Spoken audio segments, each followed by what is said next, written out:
बिस्मिल्लाहिर्रहमानिर्रहीम। Class I am your physics teacher. EMT के course का चैप्टर नंबर 6 डिस्कस कर रहे थे, जिसका नाम था करंट एंड रेजिस्टेंस। आज हम ये देखने जा रहे हैं कि एनर्जी जो है वो किस तरह से एक फॉर्म से दूसरी फॉर्म में चेंज होती है। हम बात कर रहे हैं इलेक्ट्रिकल एनर्जी की, कि इलेक्ट्रिकल एनर्जी जो है वो किस तरह से एक फॉर्म से दूसरी फॉर्म में चेंज हो रही होती है।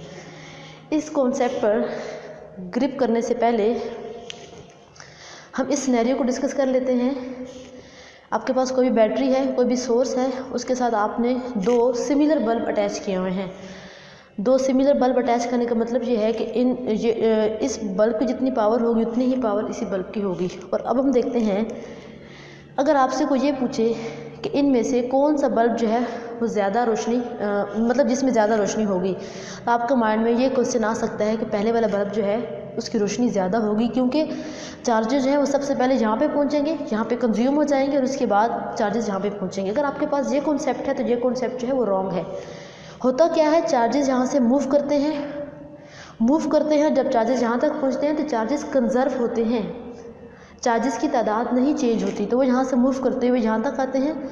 अब होता क्या है, बैटरी के अंदर जो है हमारे पास केमिकल एनर्जी होती है, ऑक्सीडेशन रिडक्शन रिएक्शंस होते हैं।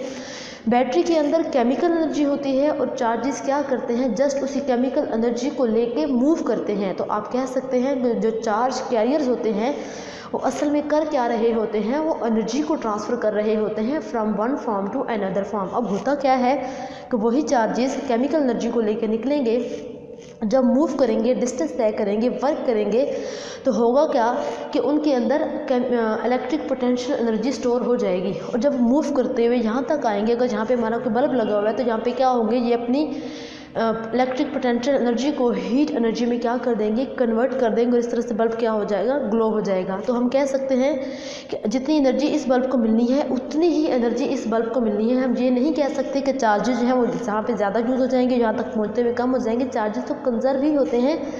यहाँ से हम असल में ये कॉन्सेप्ट सीखने की कोशिश कर रहे हैं कि जब चार्जेस मूव करते हैं तो वो जस्ट काम क्या करते हैं, वो एनर्जी को ट्रांसफ़र करते हैं एक फॉर्म से दूसरी फॉर्म में। इसका मतलब ये नहीं है कि चार्जेस कंज्यूम होते हैं, चार्जेस खुद कभी भी कंज्यूम नहीं होते, ये सिर्फ एनर्जी को लेके जा रहे होते हैं। ये एनर्जी के लिए एज ए कैरियर काम कर रहे होते हैं, एनर्जी को एक जगह से दूसरी जगह शिफ्ट करते हैं, एनर्जी को एक फॉर्म से दूसरी फॉर्म में शिफ्ट करते हैं। यहाँ पे आप देखें, सबसे पहले केमिकल एनर्जी थी, केमिकल एनर्जी के बाद electric potential energy, electric potential energy के बाद ये क्या बन गई, हीट एनर्जी। और अगर यहाँ पे कोई मोटर लगी हुई है तो वही हमारी इलेक्ट्रिक पोटेंशियल एनर्जी जो है वो मैकेनिकल एनर्जी में चेंज हो जाएगी। अब यहाँ पे होता क्या है, एनर्जी ट्रांसफ़र हो रही है। अब हम बात करते हैं कि जब कि बल्ब ग्लो करता है तो हम कहते हैं वो करंट की वजह से ग्लो कर रहा है। करंट के बैकअप रीज़न क्या होती है, एक्चुअल में क्या हो रहा होता है, बैटरी जो है वो एनर्जी को ट्रांसफ़र कर रही होती है कि बल्ब जो है वो ग्लो कर जाता है, या जो मोटर है वो उस पर मैकेनिकल वर्क उसकी जो एनर्जी है वो मैकेनिकल एनर्जी बन जाती है और उसके जो विंग्स हैं वो घूमना शुरू कर देते हैं। तो हम कह सकते हैं कि चार्जेस क्या करते हैं, एनर्जी के लिए एज ए कैरियर काम कर रहे होते हैं। और अगर यहाँ पे हम बात करते हैं एक बल्ब की, दूसरे को हम रिमूव कर देते हैं। हम कहते हैं कि अगर कोई एक बल्ब लगा हुआ है वो क्या हो जाता है, वो डिम हो जाता है, तो हम ये समझते हैं यहाँ पे करंट क्या हो गया है, कम हो गया है। करंट कम होने का बेसिकली मतलब क्या होता है कि वो जो सोर्स था एनर्जी का वो कम एनर्जी को प्रोवाइड कर रहा है, मतलब उसकी एनर्जी प्रोवाइड करने की जो रेशो है या रेट है वो क्या हो गया है, कम हो गया है। तो हम ये देखते हैं कि अगर कोई बल्ब जो है वो ग्लो कर रहा है, ज़्यादा ग्लो कर रहा है, तो इसका मतलब है कि बैटरी ने क्या किया, अपनी एनर्जी को जल्दी यहाँ पे ट्रांसफ़र किया। अब जल्दी में कहने का मतलब ये है कि हम टाइम के फैक्टर को लेके आ रहे हैं। हम सिर्फ ये बात नहीं करते कि एनर्जी का ट्रांसफ़र हो, हम साथ में ये भी डिस्कस कर रहे हैं कि एनर्जी कितनी जल्दी ट्रांसफ़र की जाती है, कितने फास्टली ट्रांसफ़र की जाती है। मतलब कि हम टाइम के फैक्टर को भी यहाँ पे देख रहे हैं कि एनर्जी जब एक फॉर्म से दूसरी फॉर्म में चेंज हो रही है तो उसको टाइम कितना लग रहा है, कितनी जल्दी से वो ट्रांसफ़र हो रही है। तो इस चीज़ को फिज़िक्स की ज़बान में पावर बोला जाता है कि एनर्जी जो ट्रांसफ़र होती है एक फॉर्म से दूसरी फॉर्म में, और अगर हम वहाँ पे टाइम का फैक्टर लेके आ जाएं तो उसको क्या बोला जाता है, पावर बोला जाता है। सबसे पहले हम क्या करेंगे, how electrical energy is transferred. सबसे पहले हम इस कॉन्सेप्ट को लेकर चलेंगे कि एक फॉर्म से एनर्जी दूसरी फॉर्म में किस तरह से चेंज होती है, और उसके बाद हम पावर के रिलेशन पे चलेंगे कि किस तरह से पावर का रिलेशन आता है, P = IV। अब कंसिडर करते हैं कि हमारे पास जो सोर्स था और यहाँ पे हमने एक बॉक्स रख दिया। अब इस बॉक्स को हम as a black box consider करेंगे। लाइक ब्लैक बॉक्स क्या मुराद है कि हम यहाँ पे कोई रजिस्टर लगा रहे हैं, कोई मोटर लगा रहे हैं, या हम यहाँ पे कोई स्टोरेज की बैटरी लगा रहे हैं कि जिसमें हमने एनर्जी को स्टोर करना है। अब यहाँ पे क्या होगा, चार्जेस जो हैं वो पॉजिटिव टर्मिनल से मूव करेंगे किसकी तरफ, नेगेटिव टर्मिनल की तरफ मूव करेंगे। और इस ब्लैक बॉक्स में रजिस्टर भी हो सकता है, कोई मोटर भी हो सकती है और कोई स्टोरेज की बैटरी भी हो सकती है जिसमें हमने एनर्जी को स्टोर करना है। लाइक यहाँ पे कोई यूपीएस की बैटरी भी हो सकती है जिसमें हम इलेक्ट्रिकल एनर्जी को स्टोर करना चाहते हैं। अब चार्जेस जो हैं वो यहाँ से मूव कर रहे हैं, from A terminal to B terminal move कर रहे हैं। हाइट हम कह सकते हैं कि चार्जेस जो है वो हाई पोटेंशियल से लो पोटेंशियल की तरफ मूव कर रहे हैं। और अब यहाँ पे क्या होगा, अब इस बॉक्स के क्रॉस एक पोटेंशियल डेवलप हो जाएगा जिसको नाम दिया गया है VAB का। अब हम देखना चाहते हैं कि इस पोटेंशियल की वैल्यू क्या होती है। तो इस पोटेंशियल की वैल्यू जो होती है वो क्या होती है, VAB इज इक्वल टू, और अगर बैटरी ने जो एनर्जी प्रोवाइड की उसमें से अगर यहाँ पे DUE एनर्जी जो है वो कंज्यूम हो जाती है, क्योंकि एनर्जी एक फॉर्म से दूसरी फॉर्म में चेंज हो रही है, तो इस ब्लैक बॉक्स में कुछ एनर्जी कंज्यूम हो जाएगी। तो हम कहते हैं कि अगर कंज्यूम जो हो गई एनर्जी वो DUE है, मतलब जितनी एनर्जी रिड्यूस हो गई है वो क्या है, DUE। किसके लिहाज से देखेंगे, चार्जेस के लिहाज से देखेंगे कि DQ चार्जेस ने जब मूव किया तो एनर्जी कितनी कम हो गई, DUE क्या हो गई, कम हो गई। और यहाँ से अगर हम DUE की वैल्यू निकालें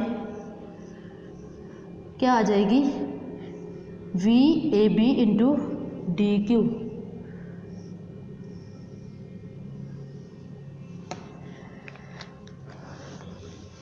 और इससे पहले अभी हम यही बात डिस्कस कर चुके थे कि किस तरह से पावर को हम इलेक्ट्रिकल एनर्जी के साथ रिलेट कर सकते हैं। पावर क्या थी, पावर को भी हमने डिफ़ाइन किया कि हम पावर में ये देखेंगे कि एनर्जी किस रेट से ट्रांसफ़र हो रही है, मतलब किस शर्रा से ट्रांसफ़र हो रही है। उसमें हम टाइम का फैक्टर लेके आएंगे। एनर्जी हमारे पास क्या है, DUE, और जिस रेट से चेंज हो रही है उसको हम क्या कह सकते हैं, DT कह सकते हैं। और इधर अगर हम DUE की वैल्यू पुट कर दें तो हमारे पास एक्सप्रेशन क्या बन जाएगा, VAB DQ divided by DQ। Simple किया क्या है मैंने कहा कि पावर जो है वो क्या होती है, एनर्जी के ट्रांसफ़र होने की शरह, कितनी एनर्जी कितने टाइम में ट्रांसफ़र हो रही है। तो उसको हमने क्या लिखा, DUE डिवाइडेड बाय DT, और DUE की वैल्यू हमने इस एक्सप्रेशन से पुट की तो हमारे पास क्या आ गया, VAB into DQ divided by DT। और हमें पता है DQ बाय DT किस चीज़ के बराबर होता है, P is equal to, V को एज इट इज़ रख दें, DQ बाय DT को हम क्या कह सकते हैं, ये हमारे पास क्या होगा, करंट के इक्वल होगा। हमें पता है करंट का फार्मूला क्या होता है, DQ बाय DT। तो हम यहाँ पे लिख सकते हैं P is equal to VAB into I। अब ये हमारे पास किसका रिलेशन आ गया, पावर का रिलेशन आ गया। ये उस सूरत में है कि जब हमें यहाँ पे नहीं पता कितनी पावर कंज्यूम हो रही है। यहाँ पे कोई मोटर भी हो सकती है, रजिस्टर भी हो सकता है, या कोई स्टोरेज की बैटरी भी हो सकती है। और अगर यहाँ पे हम रजिस्टर को कंसिडर करें तो उस सूरत में पावर का फॉर्मूला क्या बनेगा, अगर हम रजिस्टर को कंसिडर कर रहे हैं इन केस ऑफ रजिस्टर, हमारी एनर्जी जो है वो किस में जा रही है, रजिस्टर में जा रही है। उस सूरत में क्या होगा, P is equal to, Ohm's law के अकॉर्डिंग हमें पता है V क्या होता है, IR। और यहाँ पे अगर हम V की जगह पे पुट कर दें IR तो हमारे पास क्या हो जाएगा, I²R। और अगर इधर से हम I की वैल्यू फाइंड करें तो क्या हो जाएगी, V डिवाइडेड बाय R। तो दूसरी फॉर्म क्या बन सकती है, P is equal to V² by R। अब हमारे पास क्या आ गया पावर का फॉर्मूला, अगर यहाँ पे इस ब्लैक बॉक्स में कोई रजिस्टर अटैच्ड है तो उस सूरत में क्या होगा, पावर क्या होगी, I² इंटू R या V² डिवाइडेड बाय R। इसको बोला जाता है जॉल्स लॉ।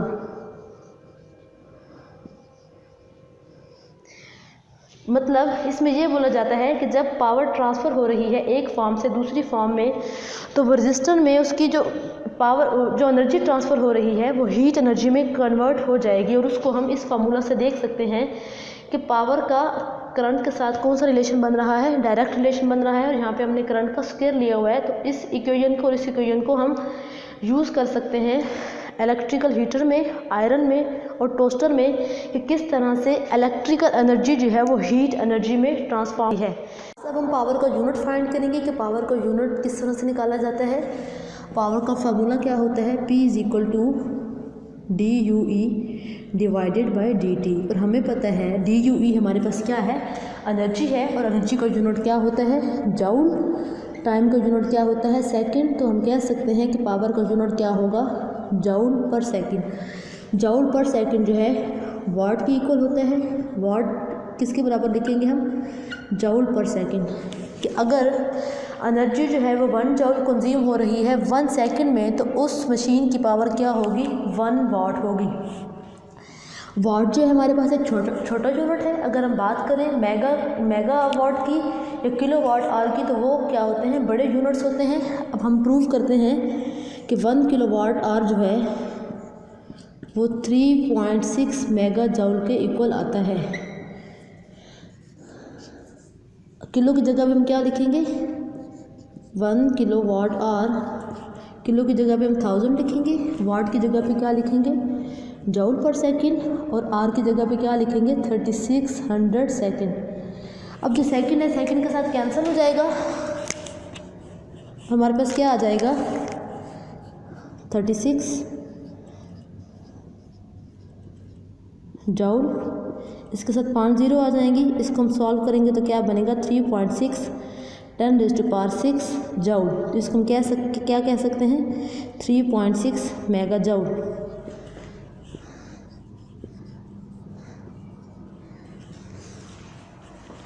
अब किलो वाट और जो है ये हमारे पास कमर्शियल यूनिट है।